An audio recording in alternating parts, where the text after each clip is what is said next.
And it's 3, 2, 1. It is live. Hey, Internet friend, this is Magic Brad, Asheville, North Carolina, and Synergy Cafe Online. And I've got an interview today with a friend of mine I just met. He's over in Australia, and his name is Darren. Darren, are you there? I'm here, Brad. How are you? Doing well. I'm not sure here if you're there. Your picture came up. Sometimes this works with the voice, and sometimes it doesn't. So it looks like I'm going to manually shoot it back and forth. Yeah, before you used to work with the voice, and then your picture would come up. But it looks like it might not be doing that, so I'm going to make sure it is. Tranquility. I see tranquility in the background. I like that word. Yes. So the way I do these interviews, I just get to know who, what, where, when, how, and why, and then we get into some general conversation. So we'll start off first with, who is Darren Maxwell? Who is Darren Maxwell? Psychic shaman, the modern urban shaman, is how I've come to know myself. It's been a journey of about 25 years, going through different stages of spiritual growth, different stages of spiritual development, and ending up doing a standard education course through university over here in Australia to be able to supplement my spiritual learning with community learning. So I'm a social scientist, a coach. I'm halfway through a master's degree in social science, but I'm also a spiritual person who does psychic work. I do shamanic healing. I do shamanic work up and down the East Coast here, and connect with the spiritual people.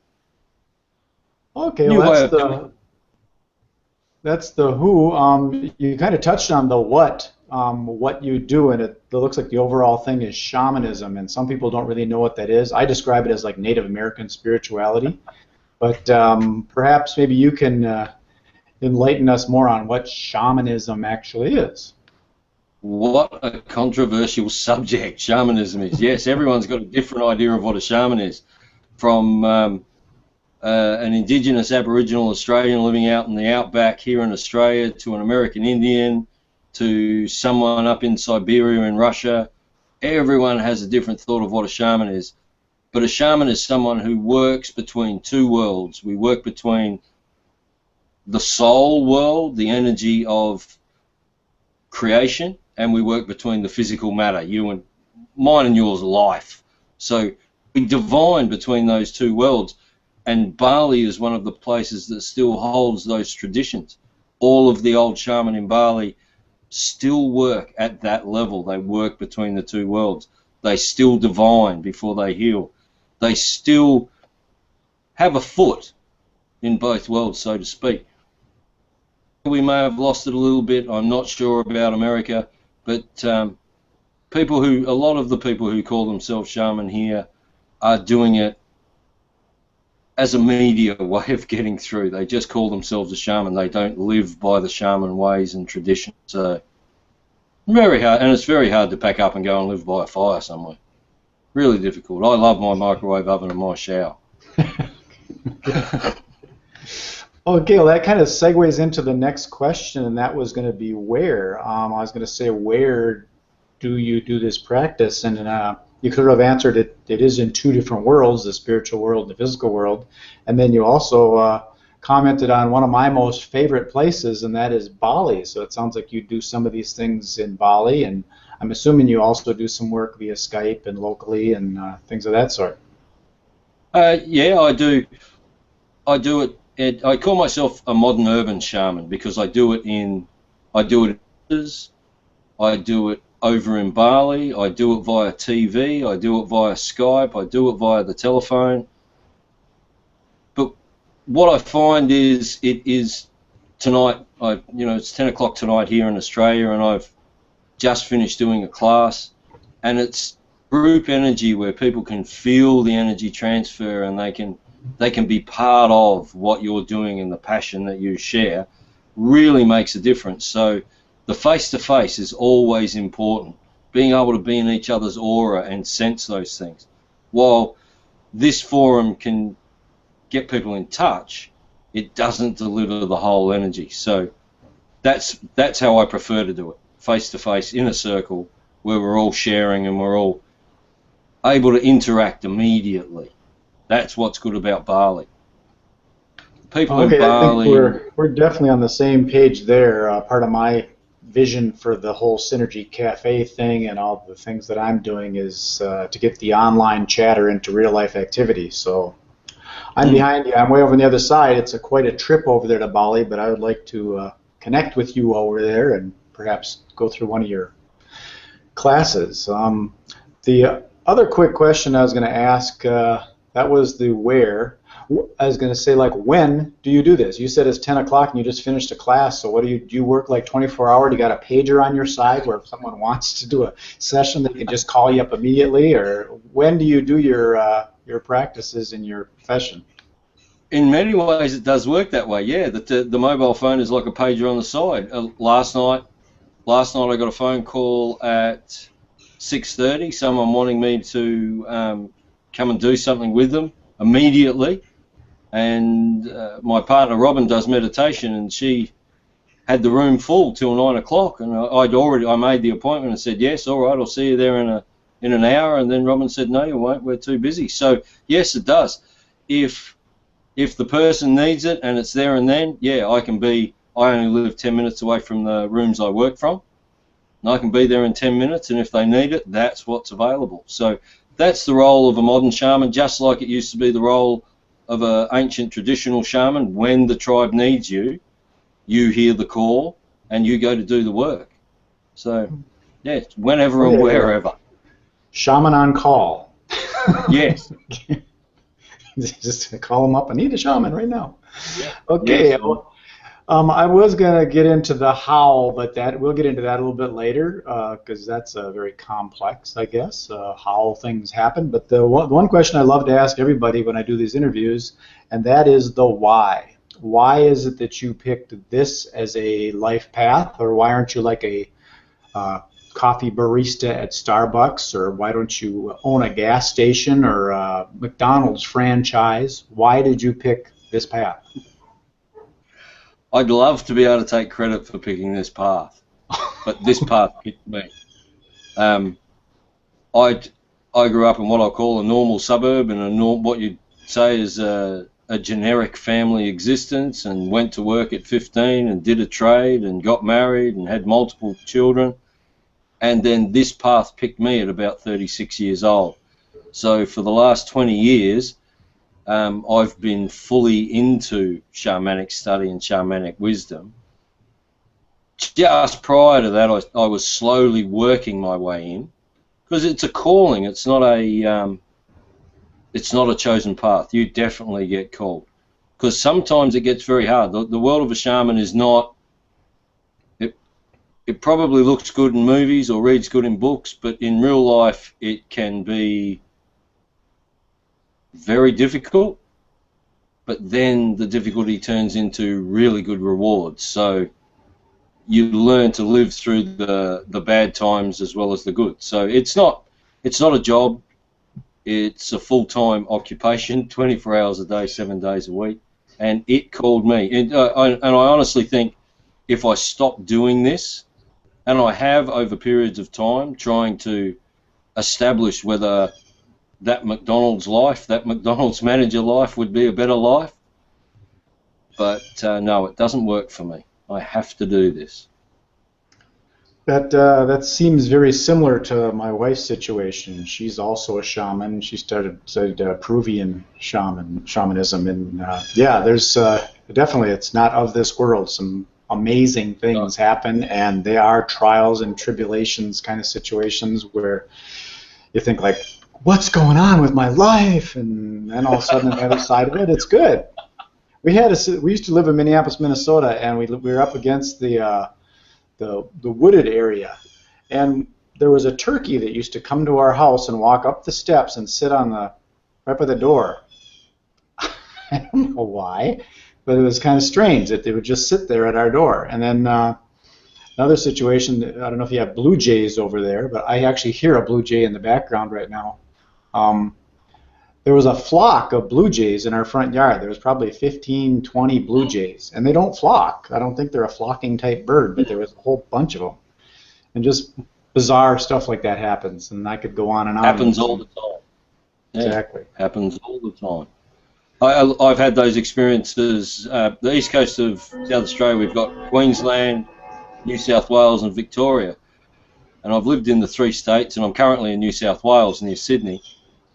When I was up in Queensland, we've got big lizards over here called goannas, and we have bush turkeys, and we have kookaburras. But the goannas would actually walk in my front door, and they are a wild animal. But they would walk in the front door, walk straight through the house, and walk out the back door, and it would be as if we were part of their home. So the connections with the animals really does. And the flocking animals, there can be something occurring at a certain time in your life, and the animals will come and flock, and they will come and talk to you, and they will come and tell you what's going on. It is a very strange world indeed. And you have to listen. That's the good part about it. Yeah, you don't get away with not listening to what the creatures of nature tell you. That is part of being a shaman, yes. Yeah, another situation, we were at her mother's house over the holidays, and we're just sitting there and looking out the window, and all of a sudden a big giant bald eagle lands in the tree, probably 20, 30 feet away, and then a hawk lands next to that, and I think there was a crow that landed next to that, and it was kind of... Yep. So yeah, I'm not sure what all that stuff means, but she's... They all turn up to tell a story, and your wife probably heard the story. And what happens is the transition of the energy happens so automatically. It's like the lovely little dog you've got in the background. They're part of the family, and you know when the dog wants something, you know when the dog needs something, or you know when the dog is telling you something. That is exactly the same with the creatures of nature. And when they turn up in threes, it's a sign. And when they turn up as different, you are getting different messages. But what will happen? The shaman will walk away from the experience, and then slowly the messages work their way through. So it might be a week later, a month later, and it'll all fall into place, and then you'll go, oh, that's what I was learning from that experience. Because we're always learning, we're always challenged to learn something new. Every day is a new experience. And that little dog in the background, her name is Indigo, but I nickname her Magnet because she follows Monica all over the house. It's amazing that she's here now, because I think Monica's in the shower, but other than that, she's always with Monica, and I call her Magnet, and whenever Monica's down, the dog is down. Whenever Monica's excited, the dog is excited. It's very much mirroring. So let's get into some stuff about like some of the workshops and classes, and if you've got anything coming up in Bali, and if anything is, I'd love to help promote it, because that's what we do at the Synergy Whole System and all. So if you've got anything coming up, let me know about that, and could you share that with us? Any events or workshops? Yes, workshops I do on a regular basis over here in Australia, and they evolve everywhere from shamanic intuition, where I teach people a basic introduction about shamanism, the different sorts of shamanism from cultures that we find all around the world, and the common thread that weaves through every shamanic culture around the world.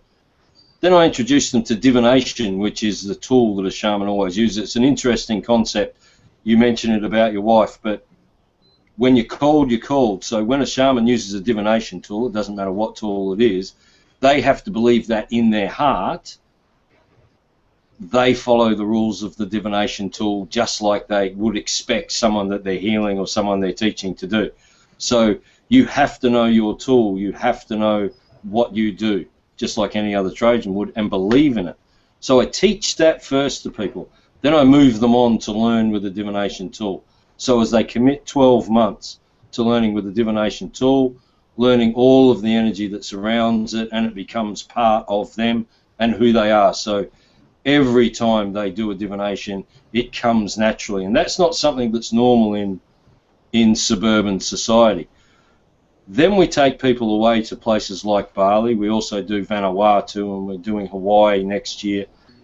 But Bali holds that intense spiritual energy that nowhere else in the world holds. Even in Australia, if I was to take you out to the most ancient sites, it doesn't hold the same level of energy that you get in Bali. So in Bali, my partner and I take people over. My partner is a meditation teacher, a meditation expert, and she takes them into the cosmological aspect of the infinite. She takes them into the potential of all things, and where they can rest in peace. Clear their mind and get them into a blissful state is what they call it. And then as a shaman, I bring people out of that state and get them into an awareness of their childhood psychic energy. We're all born as psychic beings. For the first 4 years of our life, that's all we function on. We've got a little bit of conscious connection, but not a lot. Most of it's happening at a subconscious level. Until 7, it's all gone, and by the time we're schooled, it's completely gone, and by the time we're 21, well, we're just walking down the street with everyone else. So I take them back to that place of where they're about 2 or 3 years old, so they're coming out of the pure bliss, learning how to be a psychic energy. And once they connect with that psychic energy, that subconscious that keeps the heart beating, that subconscious that makes the blood flow, that subconscious that makes the earth turn, and the subconscious that makes the sun burn, when they connect with that, they begin to connect with the shamanic energy of the universe. So once I take them out of there and into their normal daily lives, they are then able to use that connection to help with business decisions, help with financial decisions, help with relationship decisions, and make their life flow better. That's what psychic shamanism is all about. It's connecting with that subconscious thought first. So that's what we do in Bali at one level. And then we have other different retreats which take people further in and then further in until they are at a level of mastery. So everything really follows a 3-level stage that if it's a perfect world, they do it over a period of 5 years to 7 years. In an imperfect world, some people get very wrapped up and they want to do it all in a month, but things just don't sit in a month. It takes 7 years for us to completely regenerate all the cells in our body, and that's why I like to drag it out over 7 years. So they learn, live the experience, and then come back for more a bit later, learn some more, live the experience, learn some more, and then live the experience, finally to achieve mastery. It's amazing how many people think they can achieve mastery in a weekend at a workshop. It just doesn't happen. Sorry, will never happen. Well, wow, that was some deep stuff. I love what you said about the subconscious level that makes the heart beat and the earth turn and the sun burn. That kind of really connects it to the universe kind of thing. And then another thought came into me. You're talking about Bali, because I've been there. I know it's an amazing place. And my wife has never been drawn towards the Asian culture. And I started thinking, and recently some things have been coming up that have been pulling her towards that, with some jewelry and things that she's found that she's had, but now it's popping up that has that Asian vibe to it. And then I was thinking it might be very interesting to have you and her on here where she can talk about the Peruvian thing on this side of the planet and you could talk about the Aboriginal thing on the other side of the planet. And it'd be fun to have you guys chat. Fantastic conversation. Yes, I would. I definitely want to get her over to Bali so she can, because it is it's a bizarre feeling when you get there. She would buzz. I have not, and my partner and I have been taking people over for 6 years. My partner Robin have been taking over for about 6 years, and we have not had anyone that has not absolutely fell in love with the place, totally been enchanted with the people. The culture, the environment, it is absolutely blissful. Everyone is happy. You can't walk down the street in Bali without every person saying, hello, how are you, isn't it a beautiful day? The only thing I don't like is the dogs. Where we go up in Ubud, the dogs have been not controlled, but the real dog problem has been taken care of. Now they're just pets. They're not roaming the streets like they used to. So the cleanliness in Bali is a lot better than it was, say, 5 to 10 years ago. The streets are better. You can almost walk down the street without falling in a hole. And just, for anyone who's been to Bali, they'll know what I mean. But the people are what does it. They are the friendliest people in the world, and they make any trip to Bali absolutely worthwhile. Well, I like to keep these things kind of short because I really don't want to take people's too much of their time. If they want to talk more, I'd like them to connect with you directly and connect with me directly if they want to do one of these hangouts. So it's 8:20 right now, so we've been on for about 20 minutes, and I'd like to sign this off and then propagate it up to the internet, and then you and I can chat for a little bit if you'd like. So if you got anything else to say, go ahead, and other than that, I'm going to maybe sign this thing off. Thank you very much for the opportunity to talk on Synergy Cafe, Brad. It has been fantastic. Anyone trying to find me, it's www.modernurbanshamanism.com. I'm on Facebook, Darren Maxwell on Facebook, or Darren Maxwell Psychic Shaman on Facebook. You'll find me there. We've got a retreat going to Bali in October this year. So if anyone's interested, or I think Brad's got retreats coming up, do not miss out on the opportunity to be on the island of the gods. It is fantastic. So thank you very much, Brad. I'll sign out, say goodbye to everyone, and hope you have a fantastic rest of the day, and I'll be getting very close to going to bed. Okay, if you'll hang on for a little bit, we'll chat after this, but I'm going to stop the broadcast. So thanks anybody for watching what's happening here on Synergy Cafe, and I will have links and things in and about this on posts and such, so you can make connections with Darren and myself. So be well, enjoy, peace, love, and happiness. Magic Brad signing off. Thank you, Brad.